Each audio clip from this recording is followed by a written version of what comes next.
कहते हैं कि बड़ा काम करने के लिए कोई एज लिमिट नहीं होती। ऐसे ही कुछ करके दिखाया है मिस्टर रमेश जोशी ने। उन्होंने 20 साल की उम्र में ही खुद का एनजीओ सेटअप किया है और उनका एनजीओ काफ़ी अच्छे से चल भी रहा है। आइए कुछ सवाल जवाब करते हैं मिस्टर रमेश जोशी से। मिस्टर रमेश जोशी, मुझे ये बताइए कि आपका जो एनजीओ चल रहा है वो उसका मेन की फोकस एरिया कौन सा है?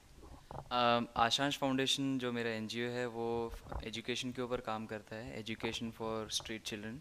तो बेसिकली हमने प्रॉब्लम ये देखी है कि जो बच्चे रोड पर रहते हैं वो बच्चों को फैसिलिटी अवेलेबल नहीं है कि वो कोई ट्यूशन क्लासेस में जाए या फिर कोई प्राइवेट कोचिंग क्लासेस करें। और ये बच्चे सारे बीएमसी स्कूल्स में जाते हैं जहाँ पर एक क्लासरूम में, most of the BMC schools में एक क्लासरूम में 60 बच्चे होते हैं और एक ही टीचर होती है। तो पता नहीं कितना वो टीचर उन बच्चों तक पहुँच पा रही है, उनको शिक्षा दे पा रही है। तो हमने सोचा कि इन बच्चों के पास जाएं और इनको शिक्षा दें। शिक्षा सिर्फ ये नहीं है कि उनको हम टेक्स्ट बुक की नॉलेज दें या फिर उनको लिखना सिखाएं। शिक्षा ये है कि जो चीज़ें वो स्कूल में सीखते हैं, जो चीज़ें वो हमसे सीखें, वो असल ज़िंदगी में इस्तेमाल करें, उन चीज़ों को यूज़ करें, उन चीज़ों को। वैसे काफ़ी सारे एनजीओज भी है जो अलग अलग डिफरेंट सेक्टर में काम कर रहा है, और आपका एनजीओ में ऐसा कौन सा क्या बात है कि उन एनजीओ से कुछ अलग है? मैं एनजीओज़ के बीच में कंपैरिजन नहीं करता हूँ, क्योंकि सब हर कोई अच्छा काम कर रहा है, हर कोई इस मोटिव से शुरू करता है कि हमें कुछ अच्छा करना है। लेकिन आशांश में काफ़ी बहुत सारी चीज़ें अलग हैं। जैसे एक ये है कि हम जो एजुकेशन प्रोवाइड करते हैं ये सिर्फ बच्चों के साथ बैठकर, या फिर बच्चे को हम ये नहीं बोलते हैं कि लिखो और फोकस नोटबुक में होना चाहिए, ऐसा कुछ नहीं है।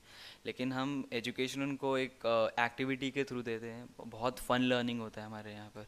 तो अगर कोई भी चीज़ हमें सिखानी हो तो उसके अंदर हम बहुत सारे एक्टिविटीज़ इंक्लूड करते हैं, ताकि एक टीचर सिर्फ फैसिलिटेट करेगा क्लासरूम में और बच्चे खुद का खुद सीखेंगे।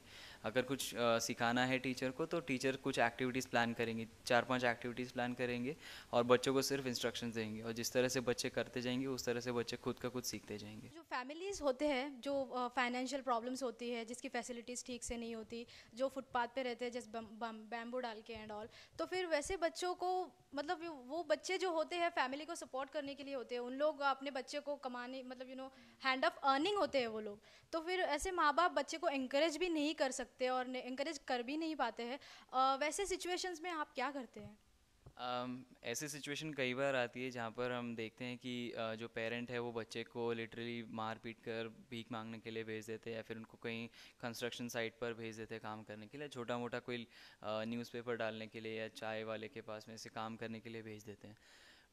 उनका भी ये करना जायज़ है, क्योंकि अल्टीमेटली हर एक को पैसे चाहिए जीने के लिए, उनको फूड, क्लोथिंग और शेल्टर, ये तीन चीज़ें इंपॉर्टेंट चाहिए ही चाहिए। ये इस इशू को हैंडल करने के लिए हमने पेरेंट्स के लिए एक एम्प्लॉयमेंट प्रोग्राम शुरू किया है, जहाँ पर हम पेरेंट्स को उनके मनपसंद कोई एम्प्लॉयमेंट देंगे जहाँ पर उनको दिल से खुशी हो वो काम करने में, और एट द सेम टाइम अच्छी अर्निंग भी हो जाए उनकी।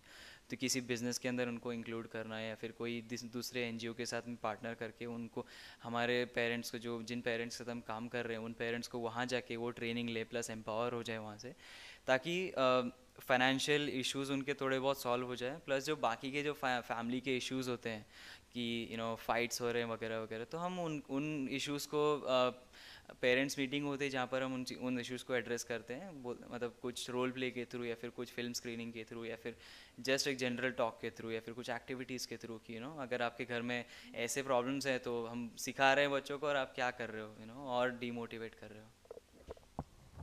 तो ये थे मिस्टर रमेश जोशी। ये कहने की कोशिश कर रहा है कि अगर इंडिविजुअल को थोड़ा सा भी सपोर्ट मिल जाए तो सोसाइटी का भला किया जा सकता है।